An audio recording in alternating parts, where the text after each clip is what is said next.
Hi, friends. So today's story is The Last Leaf by O. Henry. This is one of his short stories. So uh, please be with me till the end. Please listen to my reading. Please subscribe, share, comment, and like on my channel. So, beginning The Last Leaf, a short story by O. Henry.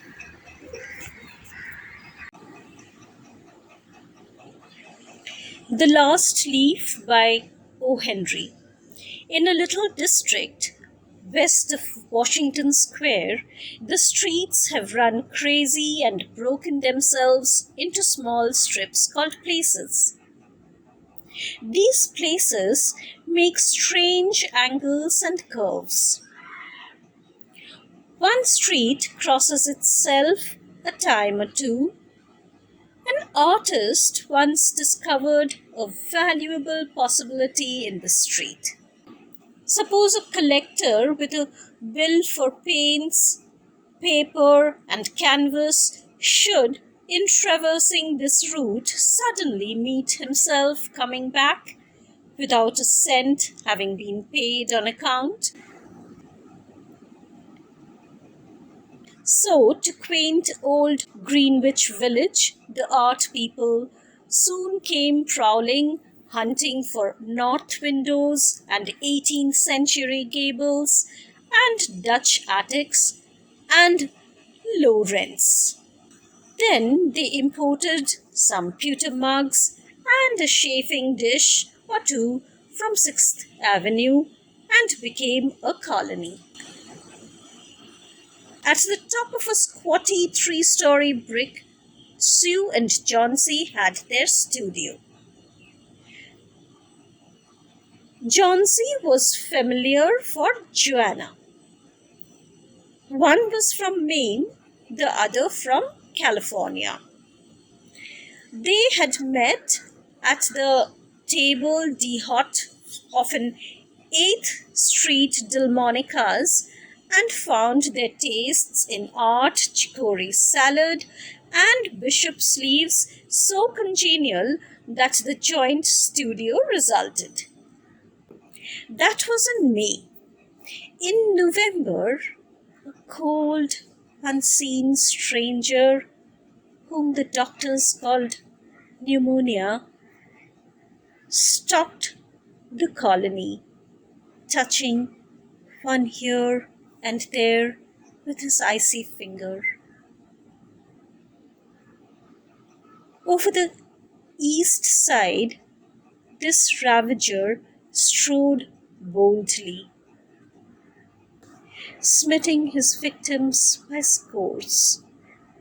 But his feet trod slowly through the maze of the narrow and moss-grown places.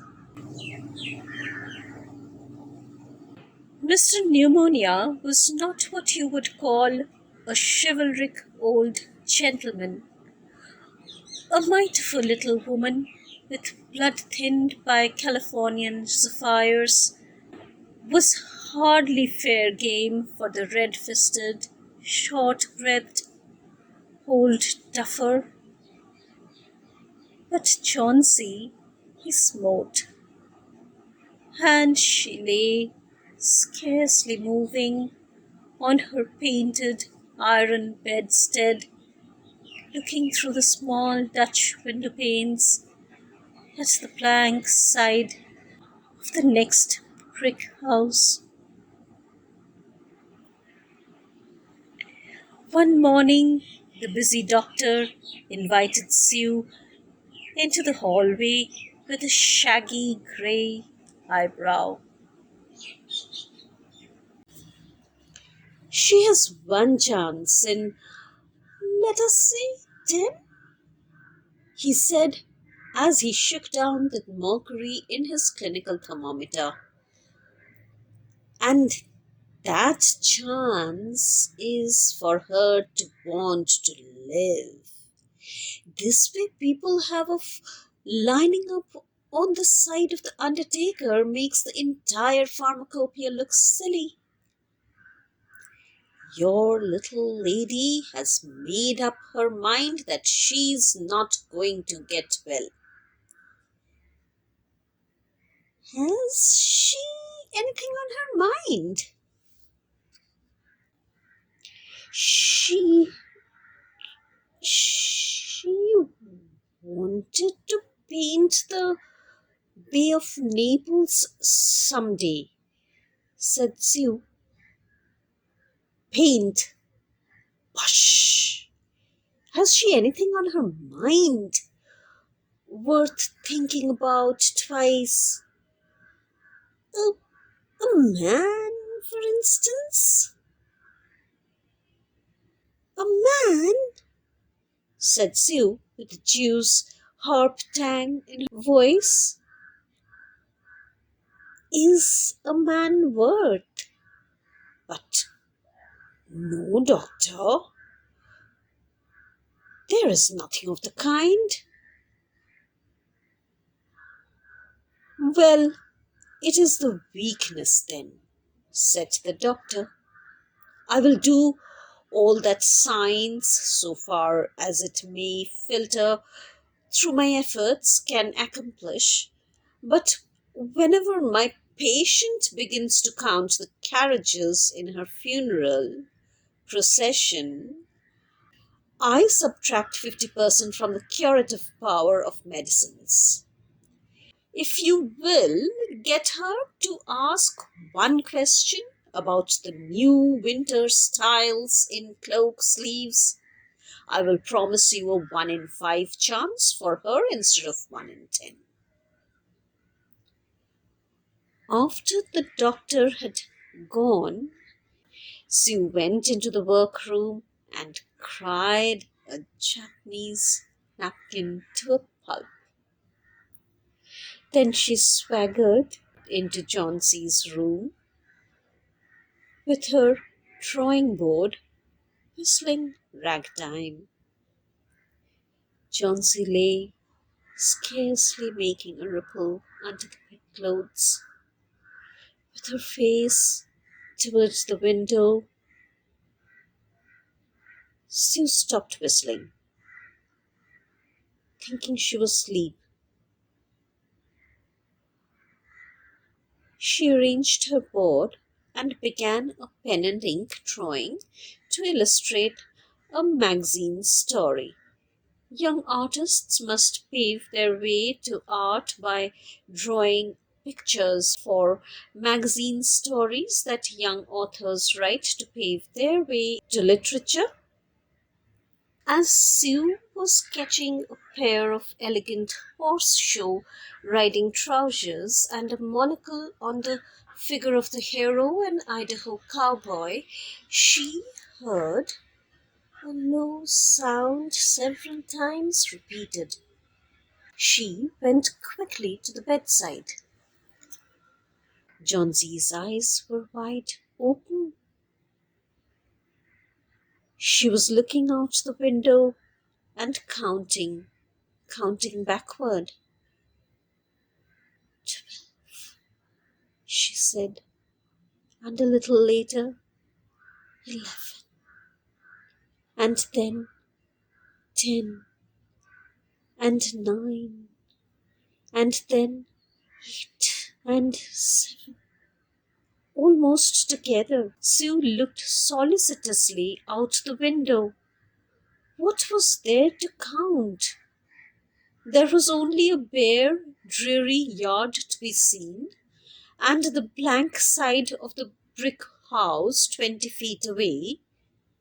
An old ivy, gnarled and decayed at the roots, climbed halfway up the brick wall. The cold breath of autumn had stricken its leaves from the vine until its skeleton branches clung almost bare to the crumbling bricks. What is it, dear? Asked Sue. 6, said Chauncey in almost a whisper. They're falling, Faster now. 3 days ago, there were almost 100. It made my head ache to count them. But now it's easy. There goes another one. There are only 5 left now. 5 what? Dear, tell your Sudi. Leaves on the ivy vine. When the last one falls, I must go too. I've known that for 3 days. Didn't the doctor tell you? Oh, I never heard of such nonsense, complained Sue with magnificent scorn. What have old ivy leaves to do with your getting well? And you used to love that vine so. You naughty girl, don't be a goosey.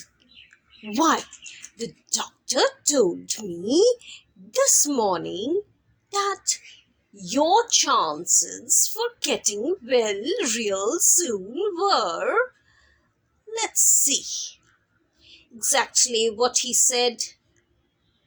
He said the chances were 10 to 1. Why?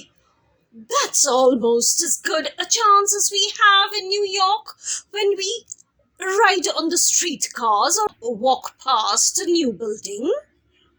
Try to take some broth now and let Sudie go back to her drawing so she can sell the editor man with it and buy port wine for her sick child and pork chops for her greedy self.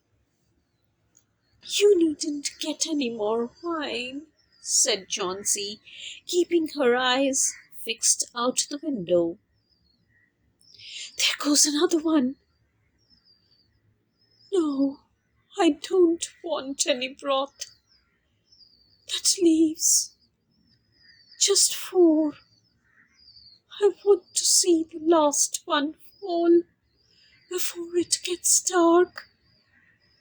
Then I'll go too.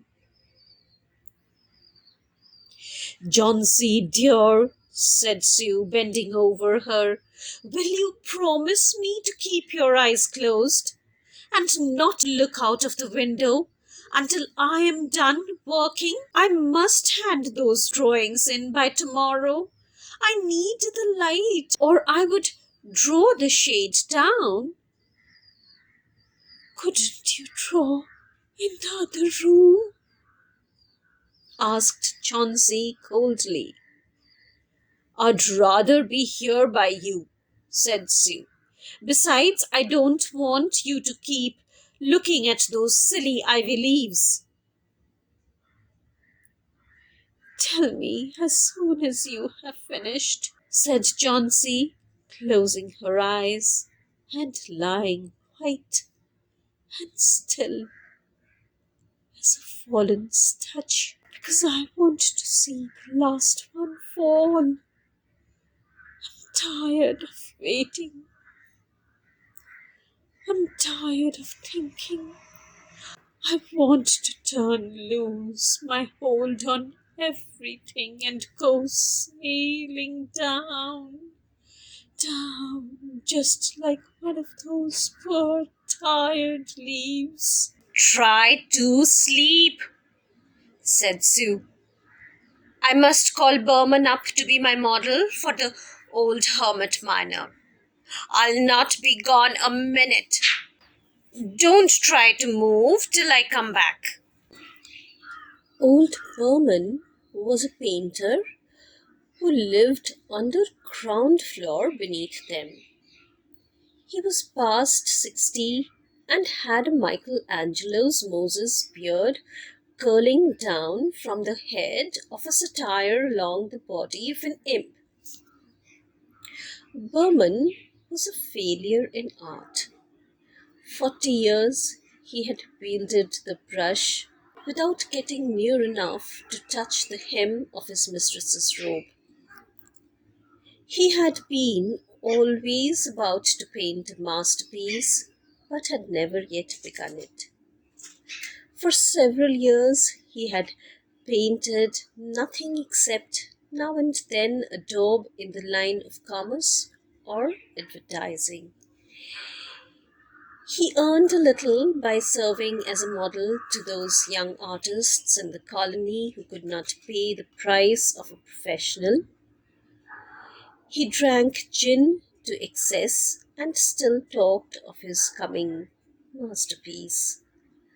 For the rest, he was a fierce little old man who scoffed terribly at softness in anyone and who regarded himself as a special mastiff in waiting to protect the two young artists in the studio above. Sue found Berman smelling strongly of juniper berries in his dimly lighted den below. In one corner was a blank canvas on an easel that had been waiting there for 25 years to receive the first line of the masterpiece. She told him of Johnson's fancy and how she feared she would indeed, light and fragile as a leaf herself, float away, and her slight hold upon the world grew weaker. Old Berman, with his red eyes plainly streaming, shouted his contempt and derision for such idiotic imaginings. "Thus," he cried, "is there people in the world met their foolishness to die because leaves they drop off from a confounded vine? I have not heard of such a thing. No, I will not pose as a model for your fool hermit dunderhead. Why do you allow that silly business to come in the brain of her? That poor little Miss Yanzi. She is very ill and weak," said Sue,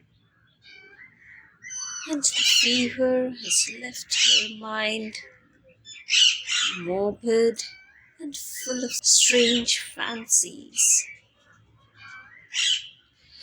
"Very well, Mr. Berman. If you do not care to pose for me, you needn't. But I think you are a horrid old flibbertigibbet." You are just like a woman. Who said I will not pose? Go on, I command you.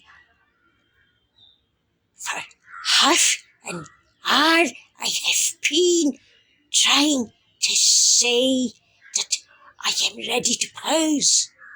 Got it? This is not any place in which one so good as Miss Yancey shall lie sick. Some day I will paint a masterpiece and we shall go away. Got it? Yes. Johnsy was sleeping when they went upstairs.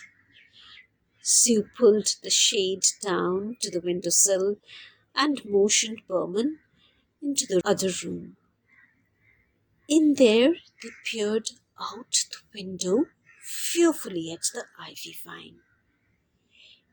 Then they looked at each other for a moment without speaking. A persistent cold rain was falling, mingled with snow. Berman, in his old blue shirt, took his seat as the hermit miner on an upturned kettle for a rock. When Sue awoke from an hour's sleep the next morning, she found Johnsy with dull, wide-open eyes staring at the drawn green shade. "Pull it up. I want to see," she ordered in a whisper. Wearily Sue obeyed. But lo!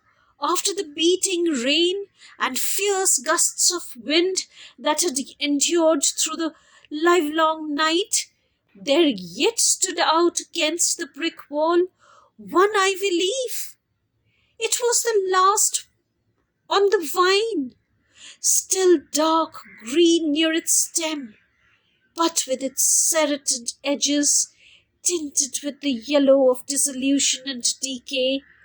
It hung bravely from a branch some 20 feet above the ground. "It is the last one," said Chauncey. "I thought it would surely fall during the night. I heard the wind. It will fall today, and I shall die at the same time." "Dear, dear," said Sue, leaning her worn face down to the willow, "think of me. If you won't think of yourself, what would I do?" But Chauncey did not answer. The lonesomest thing in all the world is a soul when it is making ready to go on its mysterious far journey. The fancy seemed to possess her more strongly as one by one the ties that bound her to friendship and to earth were loosed. The day wore away, and even through the twilight they could see the lone ivy leaf clinging to its stem against the wall.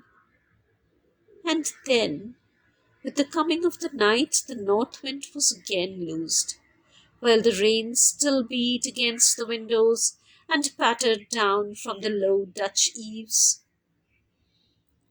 When it was light enough, Johnsy the merciless commanded the shade be raised. The ivy leaf was still there. Johnsy lay for a long time looking at it, and then she called to Sue, who was stirring her chicken broth over the gas stove. "I've been a bad girl, Sudie," said Johnsy.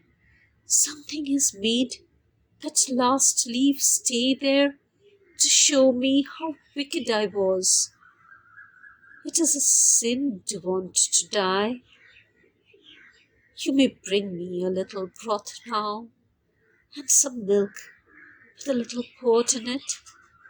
And no, bring me a hand mirror first, and then pack my pillows about me, and I will sit up and watch you cook." An hour later she said, "Sudie, some day I hope to paint the Bay of Naples." The doctor came in the afternoon, and Sue had an excuse to go into the hallway as he left. "Even chances," said the doctor, taking Sue's thin, shaking hand in his. "With good nursing, you'll win. And now I must see another case I have downstairs. Berman, his name is. Some kind of an artist, I believe. Pneumonia, too. He's an old, weak man, and the attack is acute. There is no hope for him. But he goes to the hospital today to be made more comfortable." The next day the doctor said to Sue, "She's out of danger. You've won. Nutrition and care now. That's all." And that afternoon Sue came to the bed where Johnsy lay, contentedly knitting a very blue and very useless woolen shoulder scarf, and put one arm round her, pillows and all. I have something to tell you, White Mouse, she said. Mr. Berman died of pneumonia today. Hospital. He was ill only 2 days. The janitor found him on the morning of the first day in his room downstairs, helpless with pain. His shoes and clothing were wet through and icy cold. They couldn't imagine where he had been on such a dreadful night. And then they found a lantern, still lighted, and a ladder that had been dragged from its place, and some scattered brushes, palette with cream and yellow colors mixed on it. And look out the window, dear. It's the last ivy leaf on the wall. Didn't you wonder why it never fluttered or moved when the wind blew? Ah, darling, it's Berman's masterpiece. He painted it there the night that the last leaf fell. Thank you. So that was the reading of the short story by O. Henry, The Last Leaf. Hope you've liked it. Thank you for being my audience. Hope to get you back in my next readings also, and hope to get you subscribed on my channel. Please do subscribe, share, like, and comment on my channel. Thank you. Thank you for being my audience.